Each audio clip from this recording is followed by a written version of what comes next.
The Brooklyn Nets and the New York Knicks battle to see who's the most brutal team in New York City.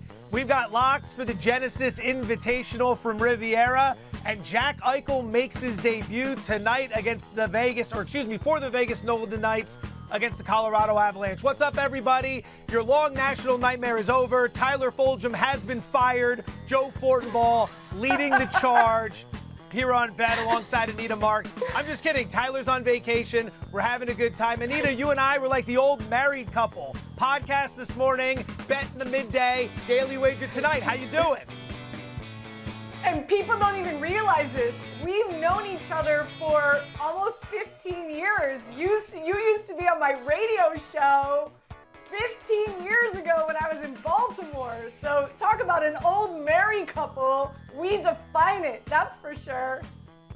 When Anita couldn't book anyone of repute, she would come to me, and that was literally the only reason I got on that radio show. YouTube.com/ESPN Sports Betting is where you can check out more great content. But it is time to go to work, and we begin this show with the good word, a very simple concept in which a statement is read, and then the first word that rattles off into Anita's mind and my mind, we write it down and we explain it. All right, Anita, you ready to go?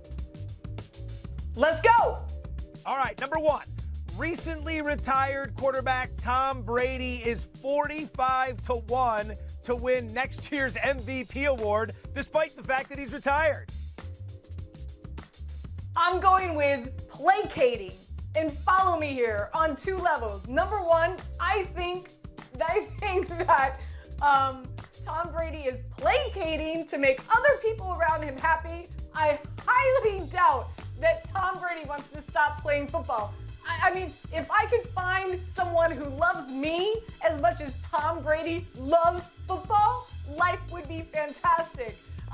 So I think he's placating the people around him, and I think the odds makers are placating those that are upset that he's not going to be playing football next year and giving them hope at 45-1 that he's going to return and play in the NFL, which, by the way, Joe, I do believe he does return. I don't think the dude can stay away. However, not sure if it's going to be with the Tampa Bay Bucks. I think it has to be with a team that's got a phenomenal offensive line, a lot of offensive weapons, a good defense, and a great chance to win the Super Bowl. Tom Brady's not wasted his time playing for a team that's not going to be active and attractive in trying to win a Super Bowl. Great analysis. That was significantly devalued by my handwriting. I apologize. That is absolutely disgusting. Even I can't read that word right now. So I'm going to go ahead and erase that bad boy, and I'm going to give you my word, which is biscuit. As in, no risk it, no biscuit. I think this is a bet worth making, right? 45-1 essentially implies a 2 to 3% chance of winning the MVP award.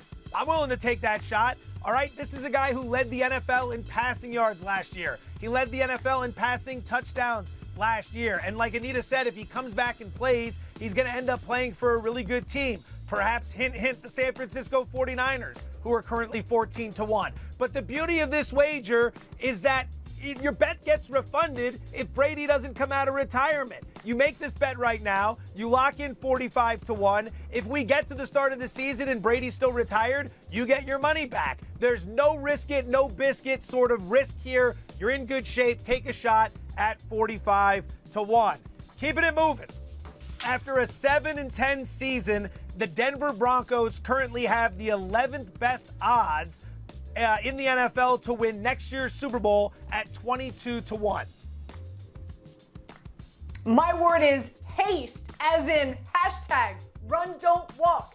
Get to the window as quickly as possible. You know why? Because these odds are never going to be this good, in my opinion, for the Denver Broncos, because there is a chance. Are you saying there's a chance? I'm saying there's a chance that Aaron Rodgers could end up in Denver for all these reasons. Number one, he's $46 million against the cap for the Green Bay Packers. They're already $50 million over the cap. They're going to have to really do some phenomenal things to get themselves under. And you've got Devontae Adams. What are they going to do with him? Are they going to tag him? What are they going to do? There's just so much that's on the table here. Aaron Rodgers has the leverage. By the way, his fiance, her family lives in Boulder, Colorado. Keep that in mind.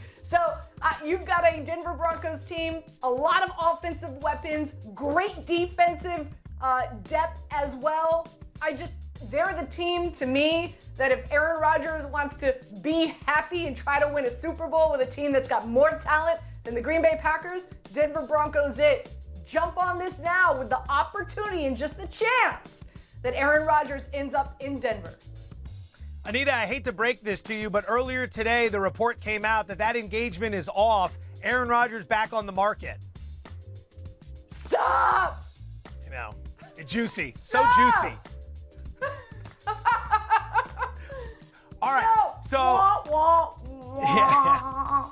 I'm sure Rodgers' life just crumbling around him. How will he go on with his 4 MVPs, great looks, and millions of dollars?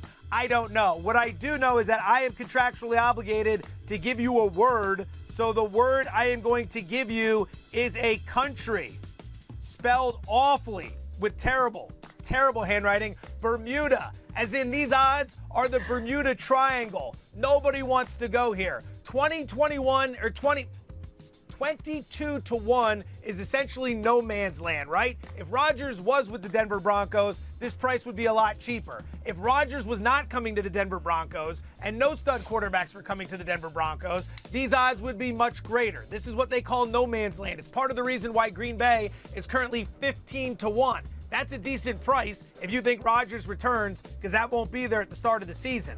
One thing that worries me is that even if an elite quarterback lands in Denver, look at the division. Patrick Mahomes and Kansas City aren't going anywhere, and Justin Herbert and the Chargers are a tough out. And I can make all the jokes I want about the Las Vegas Raiders. They did go to the playoffs last season. So while that team has a lot of interesting weapons and a good defense around it, at the same time, you have to wonder how many quarterbacks are going to be enticed to sign up in that division. Just some food for thought. The good word number 3. Currently in possession of the 8th seed in the Eastern Conference, the Brooklyn Nets have the 3rd best odds to win the title at plus 550. Avert, abort, avert, run as fast as you can. Seriously? I mean, did you hear what Harden had to say about this team in his press conference yesterday? What's Kyrie lighting incense in the locker room? Okay, if you want to do that in the privacy of your own home, fine. But you're going to subject other people to incense when maybe, it's not for them. That's just the tip of the iceberg. There's so much wrong with this Nets team. On top of that, we don't know when Ben Simmons is going to be active and attractive. It's going to take some time for this quote unquote big 3 to gel and vibe and play in, an ebb and flow together. There's no guarantee that KD can stay healthy. We've seen it year in and year out.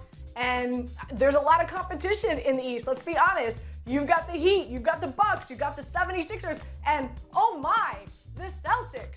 Look at what they've been able to do. Look what they did against the 76ers last night. So avert, abort, nope, stay away, stay away. All right, I'm going to give you something a little calmer than avert and abort, and it's going to be Headspace. Headspace.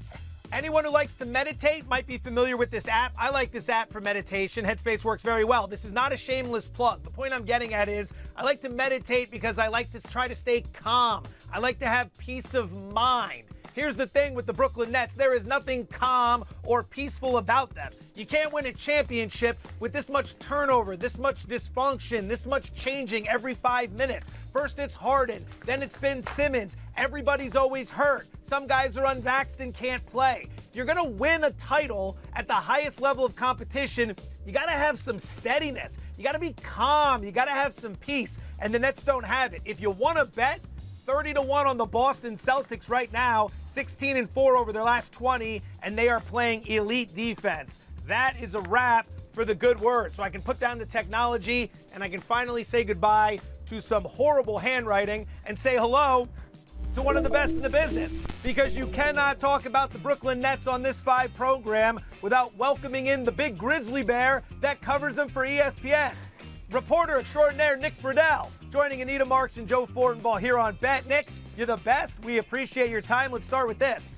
We knew that Ben Simmons wasn't going to suit up for the Nets before the All-Star break, all right? We got the understanding of that pretty quickly. But at his Tuesday press conference, he said he's trying to be ready for the Brooklyn-Philadelphia showdown on March 10th, which is like a month away. How close to game shape does Simmons believe he is?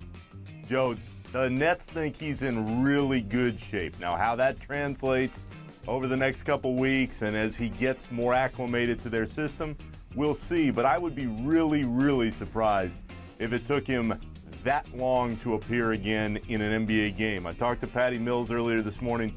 He says that Simmons has a fire inside him to prove to everybody that he can still play at a higher level and get better. So I think we're only a couple weeks away from seeing Simmons again on the floor. And as you guys just laid out, they really need him to start gelling with the rest of the group.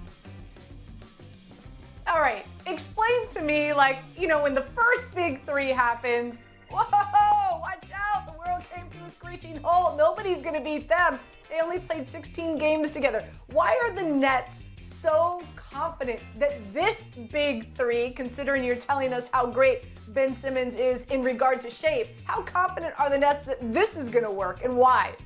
Anita, the reason is because Simmons' strengths, defense on the perimeter, getting the ball up and down in transition, playmaking for everybody else, that is where they're a little bit deficient. And as good as they could have been with Harden, and they showed in those handful of games the last couple of years, they believe they're a more complete team now with Simmons. And so much of the focus is on Ben Simmons and when he may or may not come back. I'd also throw another name in there that I think is getting lost in the shuffle, and that's Seth Curry. Seth has been really good for a lot of years now, and with this team, his ability to stretch the floor and be that guy who clears out more space for KD and Kyrie is very important. But as we all know, this all hovers on when Kyrie might be able to play again, and as of now, we don't really have a clear answer. All right, that segues beautifully into the next question. Speaking of Kyrie Irving, because of his vaccination status, he currently cannot play in any of the Nets' home games. There's a thought out there that perhaps when the playoffs roll around, if this is still the case, the Nets could just play him and then pay the fine for him being on the court. What can you tell us about this sort of approach? Joe, as of now, the Nets don't want to do that because the NBA says that you've got to abide by the local bylaws. The hope internally is that Kyrie will still be able to play at some point, because the hope, and that's all it is right now, is that the mandate will get pulled back at some point here in the next month or two, and everything will change. But it's a push and pull right now between the city, the organization, and the NBA itself. And when we're going to get some clarity, nobody is quite sure. But I've had the back and forth with Kyrie a couple times the last few weeks, and you can be certain on one thing: he's not going to take the shot no matter what happens. So he has got to wait, and the Nets have to wait for something to happen inside the city. And at this point, we've been given no indication that that's going to happen. All right, Nick, big game tonight at the Garden. I'm sure you're going to be there, right? You've got the Nets. They're getting 4.5. The over-under is at 216. Both these teams, big stinkers as of late. A lot of inconsistency. What can we expect tonight? Any play in the game tonight for you? Anita, if it were me, I would take that over. Because when you start seeing a Tibbs team not really want to play defense, anything could happen. And those two teams run up and down the floor in what will surely be an environment at the Garden that will have some electricity, as bad as both of those teams have been. I would take the over, and if I had to lean one direction or another, I'd actually take the Nets and the points in this one. Here's why. Seth Curry is getting any shot he wants. When you're playing without KD and you don't have Kyrie or Simmons, he is the offense, and he's not used to that. So I think he's enjoying, for the moment, being the guy in the spotlight for everything they want to do. So all those factors in play, and knowing how much the Nets are kind of taking a deep breath without James Harden in the locker room right now and getting free from all those distractions, I think they're in a pretty good place, and I'd be surprised if they threw up a stinker tonight. Nick Friedell, one of the best in the business for a reason, joining Anita and I here on Bet. Love you, buddy. The pocket square looks fantastic. Thank you for taking this hit seriously. We appreciate it. I miss you guys. See you later. All right. Let's make some bets. The Knicks of all teams, laying 4.5 with a total of 216 tonight, Anita. How are you going to attack this one? I'm staying away from the spread. I'm staying away from the over-under, but there are some prop bets that I like, and none more. And Nick mentioned it. That's Seth Curry, right? Who else is going to provide some offensive firepower but Curry, right? His first game wearing a Nets uniform, he played 32 minutes, put up 23 points, so I'm going over 16.5 points for Curry tonight. Also, this is a Knicks team, as Nick again alluded to. Neither of these teams playing great defense. They're allowing 45% from the floor. So again, Steph Curry over 16.5 points. Some other prop bets that I like in this, and that's Bruce Brown over a half a block. Just give me one block. He's playing a lot of time because of all the injuries, and as we know, all the variety of reasons why the Nets aren't going to have a lot of players on the court. He had 3 blocks and 5 steals his last game. And last but not least, Brent Grimes over 12.5 points. Why? He's one of Tibbs' favorites. You have a Knicks team who traded for Cam Reddish, but Tibbs, for some reason, doesn't play him, but he loves Grimes. So give me Grimes over 12.5 points. His last 3 games, he's averaging 35 minutes, Joe, and 19 points a game. So those 3 props is what I'm playing in this matchup. I mean, when you're talking about betting aside, how do you lay 4.5 points with a team that's lost 12 of 15? Like, get out of here, Knicks. I'm not interested in you at all. But conversely, how do I grab 4.5 points with a team that's lost 11 of 12? That's the Nets. Like, New York City deserves a lot better than whatever this is going to be tonight. So I'm going to do what you're doing. I'm going to the prop market. Seth Curry under 5.5 assists for a lot of the reasons Anita just laid out. He's one of the primary scoring options. So instead of facilitating, he's going to be taking shots. Curry on the season is averaging 4 assists per game. Now, that's mostly with Philadelphia. Obviously, he's in a different role now. But he did play 1 game so far with the Nets, and in that game, he racked up just 5 assists despite playing 32 minutes. 32 minutes against the Sacramento Kings, who play at a very fast pace and play no defense whatsoever. That's not really going to be the game tonight. The Knicks play at a very slow pace, and their defense, while it has regressed, is still much better than the Kings. So I'm going Seth Curry under 5.5 points. Let's keep it moving.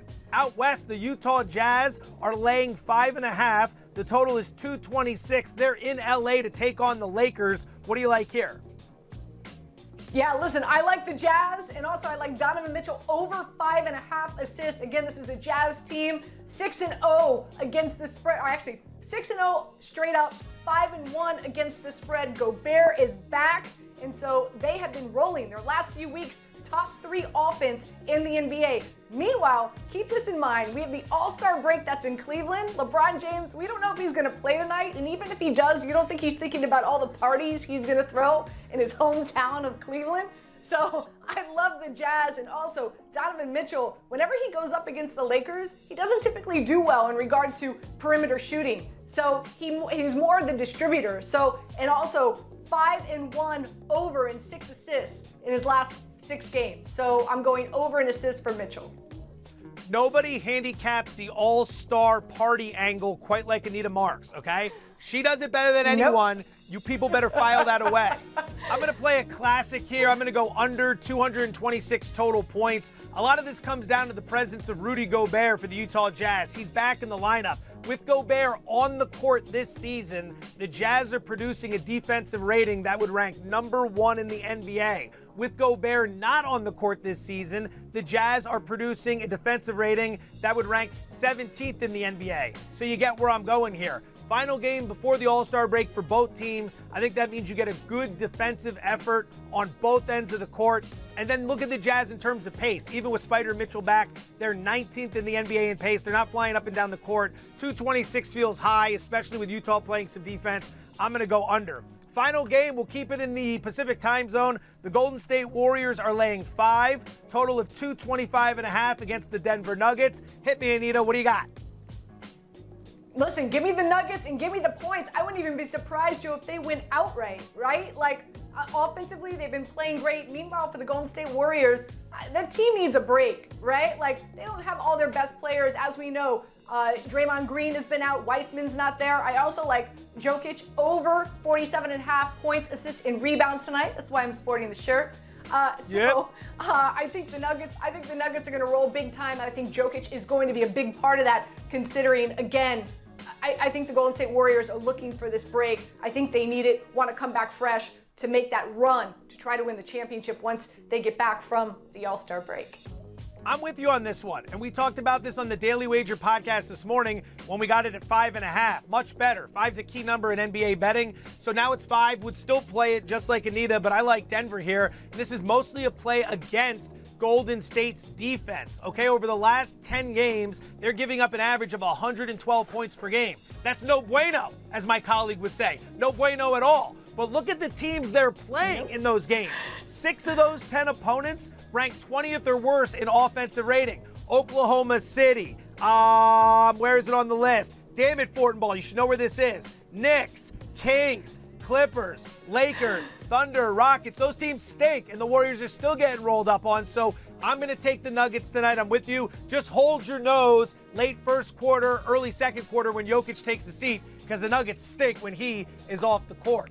Now, the NBA is not the only game in town tonight, boys and girls. The NHL features a 4-game card that's headlined by a big matchup right here in Vegas. It's the Golden Knights hosting the Colorado Avalanche. And for more, we turn to the Y chromosome of hard rubber, the puck daddy, Greg Wyshynski. Greg, do you even know what that means? I came up with that this morning. I wondered if anyone would get it. No, I completely understand. I did very, very well in biology in high school, so I'm on your tip. Don't worry about it. Let's make it stick. Let's make it stick. It'll be the new Twitter handle, but we can talk about that more down the road. Let's start with this. Former Buffalo Sabre Jack Eichel is going to make his debut for the Vegas Golden Knights tonight. How much ice time should we expect from Eichel? A significant amount. He's actually slated to play on their top line with Max Pacioretty and Evgeny Dadonov. He should get top power play minutes as well. He basically replaces center Chandler Stevenson in their lineup, and Stevenson in his last 10 games was averaging around 19 minutes and 25 seconds per game. He plays on the penalty kill. Eichel will not, but I still would expect between 18 and 20 minutes for Eichel, although his coach Pete DeBoer said he probably wants to play about 50 minutes in his first game back after such a long time healing up from the surgery. Okay, Y chromosome, rubber maker, whatever we're going to roll with. All right, how are you going to play this game? Because you've got the Knights. They're a dog pick at plus 105. Eichel anytime score at plus 240. The over-under is at 6.5. You are red hot with your hockey picks. How should we spend our money tonight? Well, I hate to be a party pooper for Mr. Eichel, but I'm taking the Avalanche on the money line. They've only been this low on the money line as far as the odds go once in their last 14 games, a 3-2 win over the Tampa Bay Lightning. Last night against the Dallas Stars, 47 shots on goal. They ran into a hot goalie in Jake Ottinger. I think they'll be looking for a little different outcome tonight in Vegas. And listen, when it comes to the Avalanche, you got to follow the trends, and the trend is they haven't lost 2 games in a row since November of last year. So I'm taking the Avs on the money line tonight in Vegas. It's only a 4-game card tonight, excuse me, but there's another big matchup in the Eastern time zone. Carolina is going to host the Florida Panthers. Both teams minus 110 in this matchup. This is as tight as it gets. The total is 6.5 goals. How would you play it? Yeah, I'm going to take the under team total for the Carolina Hurricanes. Their team total is 3.5 goals. I'll take the under there. They've only been over this mark once in their last 7 games. Sergei Bobrovsky, who's starting in goal for the Florida Panthers, held the Carolina Hurricanes to 3 goals in Raleigh earlier this season. My only hesitation, the Florida Panthers have not played in a while. February 1st was their last game. So who knows what they're going to look like now that they're getting back. Maybe they forgot how to play hockey. Who knows? But I like them defensively against Carolina in this game, either to hold the Hurricanes under 3.5 goals or just in general to have a close defensive game between these two teams. All right, let's talk about the ladies. The gold medal, USA against Canada. Not sure if Linda Cohen's going to be playing goalie or not, but You've got a lot of bets that you can make tonight. First and foremost, of course, USA, a dog at plus 180. Could it go into overtime? It did 4 years ago at plus 325. The over-under is at 5.5 goals. Any play in this matchup later on tonight in the Olympics? Yeah, I like the under in this game, under 5.5. Actually, in the rivalry series leading up to the Olympics, they went under 5.5 in all 6 games they played. And although women's hockey in the Olympics has this reputation of like the U.S. and Canada blowing everybody out all the time, the U.S. actually was under 5.5 goals in 3 of their 6 games in this tournament. Tightly played, great rivalry. Unfortunately, I got to say, as many times as I've seen these teams play, this might be the most uneven matchup between Canada and the U.S. I've seen in a while. The Canadians are, I think, the much better team, and I'd be surprised if they don't get away with the gold medal tonight. Easy, everyone. He's not a communist. He's just a handicapper. The Puck Daddy, Greg Wyszynski, picking against the Americans tonight in Beijing. Thanks, Puck Daddy. We appreciate the time as always. Anytime. All right, let's keep it cooking. Final segment before we say goodbye. It's called the Par 3. And this week we got a doozy for you. It's the Genesis Invitational from Riviera Country Club in Pacific Palisades, California. Your defending champion from last year is Max Homa. Anita, the tee box is yours. Give us your 3 favorite bets for this weekend's tournament. Okay, first and foremost, this is a very difficult track, and typically more times than not, only your best players win. So I'm going to go with a 2 chance with either Rahm or Cantlay winning at 4-1. Metrics scream John Rahm right now. The 2 biggest metrics that are important in playing this course is strokes gained, tee to green, as well as greens in regulation. Rahm ranks in the top 2, and nobody's playing better golf right now than Cantlay. His last 4 starts, he's finished in the top 10. He's due for a win. Also, I like Fitzpatrick to finish in the top 20. I wouldn't be surprised if he won it here either. And at the Phoenix Open, he gained 7 strokes tee to green. Again, one of the most important metrics heading into this matchup. But I do like him in the top 20 at plus 140. And last but not least, Peters. A lot of people aren't talking about him because he's been playing overseas, but he's been crushing it in Abu Dhabi. He's got 2 wins so far in 5 starts so far on the season, and he tied for second here in 2017. So Peters to finish in the top 20 as well at plus 230 might be my favorite play, Joe. 2 huge upsets here. Number 1, Anita was asked to give 3 picks and gave 3 picks. She didn't give you 12. That is a huge upset. Upset number 2 is the fact that only took like a minute. Normally we clear the deck like a battleship for you to have all show to get that out. So job well done indeed, Anita Marks.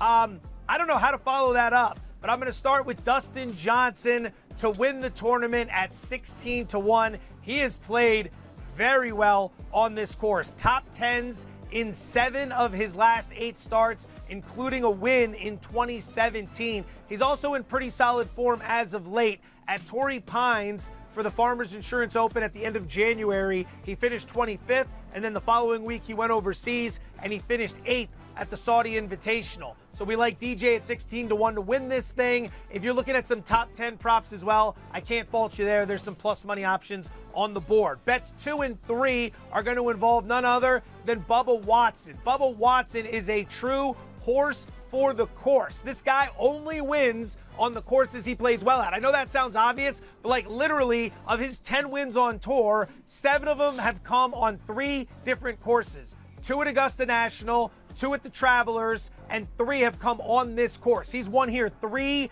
times, all right? 10 starts at Riviera in his career, 3 wins, 3 top 15. So I like him to finish in the top 20 at plus money. It's not going to be too much of a sweat in my opinion, plus 150. And then finally, a little 4-round matchup action.